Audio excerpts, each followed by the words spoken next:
Quando era pequeno, eu, o meu irmão e a minha irmã jogávamos sempre às escondidas quando ficávamos sozinhos em casa, porque tínhamos acesso a todas as divisões se os nossos pais nos chatearem, e assim haviam muito mais esconderijos. Fazíamos sempre um procurava, dois escondiam-se. O primeiro a ser encontrado perdia a ronda, ou se o que procurava não encontrava ninguém em 5 minutos, ele perdia a ronda. O primeiro a ter 3 pontos ganhava o jogo. Eu perdi a primeira ronda, de alguma maneira ainda me lembro disso. Estávamos agora na segunda ronda. Eu estava a esconder-me outra vez, e era a vez da minha irmã nos procurar. Eu e o meu irmão dispersámos-nos na sala de estar, que era considerado o nosso ponto de partida, e desta vez eu tinha o sítio perfeito para me esconder, onde nunca nenhum de nós se tinha escondido antes. No sótão. Por alguma razão era um espaço que nenhum de nós via como esconderijo. Talvez eu possa começar a usar como sendo o meu usual esconderijo, pensei eu para mim mesmo. Era um daqueles sótãos que ficava anexado a um enorme armário, em que para entrar basta subir um enorme degrau e abrir a porta. Por isso não precisávamos sequer de subir escadas ou algo assim. Assim que entrei, fechei a porta e tentei o meu melhor para navegar o sótão às escuras.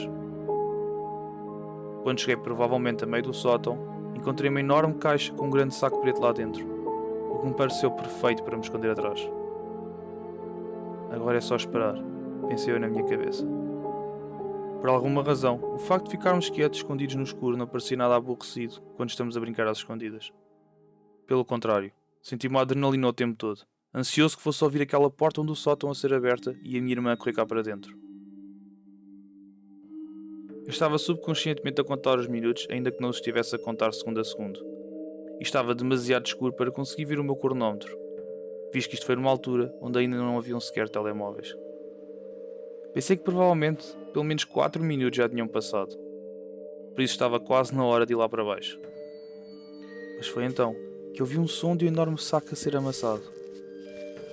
Espera, pensei eu, será que não notei um deles a esgueirar-se para aqui? Talvez fosse o meu irmão, mas também podia ser a minha irmã, e com o medo que realmente fosse ela, preferi ficar calado e não dizer nada. Pensei que bastava esperar que os 5 minutos passassem e eu estava safo. Tal como esperava, uns segundos mais tarde o temporizador começou a apitar, sinalizando que os 5 minutos tinham passado. Por isso, agora que estava safo, eu disse num tom um pouco elevado: "Ganhámos!" Mas quem quer que estivesse a amassar os sacos não respondeu. Contudo, quem quer que fosse, parou com o barulho e criou um silêncio bastante desconfortável. Um deles estava-se a meter comigo. Eu sabia. Eu voltei até à porta do sótão e acendi as luzes. Assim que as luzes se acenderam, eu vi brevemente o topo da cabeça de alguém abaixar-se para se esconder atrás de uma pilha de caixas à minha esquerda. Tinha cabelo curto, por isso só podia ser o meu irmão. Eu gritei pelo nome dele no tom de gozo, enquanto andava na direção da pilha de caixas. Estava a preparar-me para saltar por cima das caixas e assustá-lo, mas no fim, não fui eu a pregar o susto. Quando estava mesmo a chegar às caixas, alguém se levantou e ficou frente a frente comigo a olhar-me diretamente nos olhos. Não era o meu irmão, mas sim um homem adulto. Ele tinha o seu dedo nos lábios e disse num tom baixo: "Não grites." Que foi exatamente o que eu fiz. Eu gritei como uma menina pequena e fugi do sótão a correr. Eu acho que ele ainda me seguiu até à porta do sótão e parou, visto que ele não me estava a seguir quando cheguei às escadas.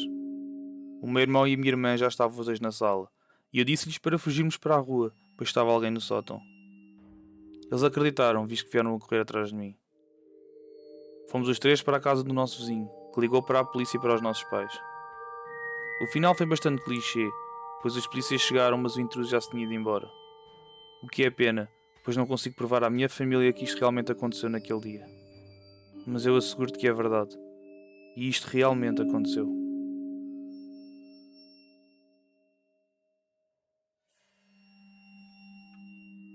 Esta era uma noite comum como todas as outras. Eu estava no meu quarto a ver televisão enquanto a minha mãe estava no andar de baixo na cozinha a fazer o jantar. A minha porta do quarto estava fechada como de costume, porque eu gosto de ter a minha privacidade. O meu quarto está conectado ao sótão, pois na verdade o meu quarto não era suposto ser um quarto, mas foi transformado num porque eu era o último de 4 filhos e não tinha um espaço para mim. De vez em quando eu conseguia ouvir pequenos rachados no teto, visto que o sótão ficava mesmo por cima do meu quarto, e lá tínhamos umas caixas bastante pesadas que faziam uma pressão constante no meu teto. Por isso, eu já estava um bocado habituado a ouvir estes barulhos. Mas desta vez, houve um rachar que fez demasiado barulho. Tão alto que me fez saltar de susto. Quase que me deu vontade de puxar a porta do sótão para baixo e ir lá ver que barulho foi este. Mas acabei por dar o benefício da dúvida, que tinha sido apenas pressão no teto. Isso e o óbvio facto de que eu estava com medo de lá ir. Eu tive medo daquele sótão durante toda a minha infância e odiava o facto de o ter ligado ao meu quarto. Durante o jantar contei à minha mãe sobre o estalar anormal que tinha ouvido e expressei-lhe o meu medo. Ela assegurou-me que não havia lá nada em cima para além de caixas, lixo e ratos. Ela seguiu a parte dos ratos com um sorriso, para que eu percebesse que ela estava a brincar e ficar mais descontraído. Depois do jantar, fui para o meu quarto e fiquei lá o resto da noite a ver televisão e a jogar videojogos. Mesmo depois de toda a gente ir dormir, eu continuei a jogar pela noite dentro. Eu pus o som da televisão bastante baixo para não acordar ninguém, pois nós tínhamos paredes muito finas e ouvia-se quase tudo entre os quartos. Pensei ter ouvido outro estalo no teto. Não tão alto como o anterior, mas alto o suficiente para me fazer parar o jogo e ficar atento e ouvir. Agora ficou tudo silencioso. Comecei a ficar com um pico de adrenalina devido aos nervos com que estava. Por isso, decidi abrir a porta para o sótão e subir as escadas. Não havia lá nenhuma luz, por isso tive de usar uma lanterna para ver alguma coisa. Eu não entrei. Fiquei simplesmente a espreitar pela abertura. Não conseguia ver nada, para além de pilhas e pilhas de caixas, umas em cima das outras. Por isso, pareceu-me mesmo que este barulho vinha apenas de alguma caixa a fazer pressão no teto. Eu planeei contar à minha mãe e irmos averiguar no dia seguinte. Fiquei bastante aliviado de não ter visto nada e voltei para os meus videojogos. Provavelmente uma hora depois, desliguei o jogo e decidi então ir dormir. Passado um bocado de estar na cama deitado, comecei a ouvir algo por cima de mim. Não eram os habituais estalos no teto que estava habituado a ouvir, mas sim tipo pancadas e a mexerem-se. Os barulhos pareciam literalmente passos. O barulho parou exatamente por cima da porta do sótão e fez silêncio. Eu fiquei a olhar fixamente para a porta do sótão, à espera que alguma coisa acontecesse. Mas quando vi a porta muito lentamente a levantar-se, não me pareceu real. Mesmo estando à espera que alguma coisa fosse acontecer, eu não estava de todo preparado para que a porta realmente se começasse a abrir. Levantei-me da cama o mais silenciosamente possível e desloquei-me para o quarto da minha mãe. Quando lhe expliquei o que tinha acontecido, ela sussurrou-me para ficar ali quieto no quarto dela, enquanto ela ia buscar os meus irmãos. Passado um minuto de espera em silêncio, ouvi uma grande agitação vinda do meu quarto.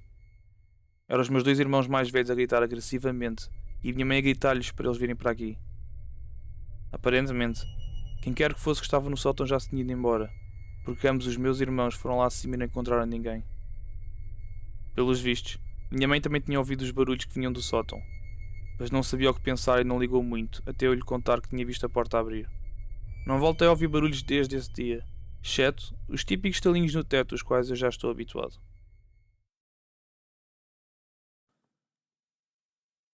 Durante uns tempos, eu aluguei uma pequena casa familiar numa pequena cidade perto do meu trabalho. Era apenas uma coisa temporária, pois planeava apenas lá ficar uns poucos meses no máximo. Era complicado dar-me bem com o senhorio, visto que ele parecia bastante estranho, o que também não ajudou nada às coisas. Era a primeira semana em que eu lá estava. Como eu vivia lá sozinho, nunca precisei de muito espaço para arrumação. A casa tinha um sótão, mas como eu não precisava desse espaço, nunca lá tinha sequer ido espreitar. Eu tinha tudo guardado tanto na garagem como nos quartos extras, ou mesmo em armários. Não que houvesse muito espaço em casa, mas havia o suficiente para mim e para as minhas coisas. Contudo, um dia tive a curiosidade de ver quanto espaço havia lá em cima, por isso tentei puxar a porta do sótão para baixo, mas esta não se deu. Foi então que reparei que havia uma pequena fechadura na porta, a qual o senhorio nunca me deu uma chave. No dia seguinte, liguei-lhe a perguntar o porquê da porta estar trancada. Ele disse-me que o sótão estava fora dos limites e que não vinha incluído na renda. Eu sinceramente nem sabia se isto era legal, alugar uma casa com um sótão, mas o sótão não poder ser usado. Mas como eu estava a pagar um preço bastante bom, não quis estragar tudo com uma conversa desagradável com o senhorio. Na manhã seguinte, fui ao meu frigorífico buscar leite, assim como retirar os cereais do armário. Quando abri o pacote de leite, achei estranha a quantidade de leite que continha. Tinha quase a certeza que não tinha bebido assim tanto leite. Ou será que bebi? Talvez tenha vindo à cozinha beber leite durante a noite e não me lembro. Mais uma vez, na manhã seguinte, voltei à cozinha para tomar o meu pequeno almoço e tudo parecia normal. Mas por volta da hora de almoço, quando fui à cozinha preparar alguma coisa para comer, notei que alguns restos de comida que tinha deixado no frigorífico tinham desaparecido. Desta vez não consegui deixar de pensar que ou eu estava a ficar maluco ou alguma coisa estranha estava mesmo a acontecer. Porque é que parece que alguma da minha comida vai desaparecendo aos poucos todos os dias? Comecei a ponderar comprar algumas câmaras e montá-las pela casa, por isso pesquisei sobre o assunto na internet antes de dormir. Nessa noite, acordei por volta das 4 da manhã e estava com imensa vontade de ir urinar. Tentei ignorar e voltar a dormir, mas a vontade era demasiada, por isso acabei por ter de me levantar da cama e dirigir-me à casa de banho. A caminho da casa de banho do corredor fica à porta do sótão. Primeiro achei que estava a ver coisas ou ainda estava meio a dormir, mas depois de esfregar bem os olhos e olhar com atenção, reparei que a porta do sótão estava mesmo aberta. As únicas palavras que me passaram pela cabeça foram: mas que raio? Havia um daqueles cordões que se puxa e cai uma escada para se subir, e eu tinha mesmo de ver o que se passava lá em cima e o porquê daquela porta estar aberta. Voltei ao meu quarto para agarrar uma lanterna e fui lá acima.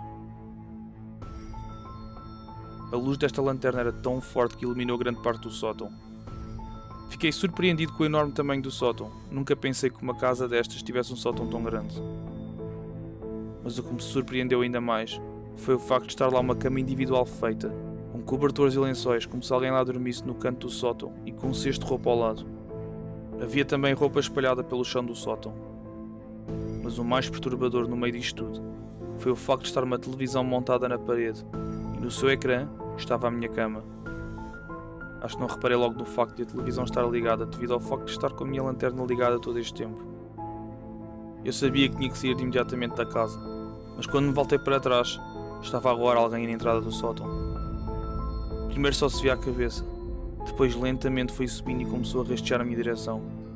Foi então que consegui distinguir a cara. Era o meu senhorio. A sua expressão era tão seca e sem emoção que ainda me atormenta até hoje. Enquanto ele vinha na minha direção, com os seus olhos todos abertos, ele punha o seu dedo nos seus lábios e dizia: shhh. Ele não dizia qualquer outra palavra, apenas shhh.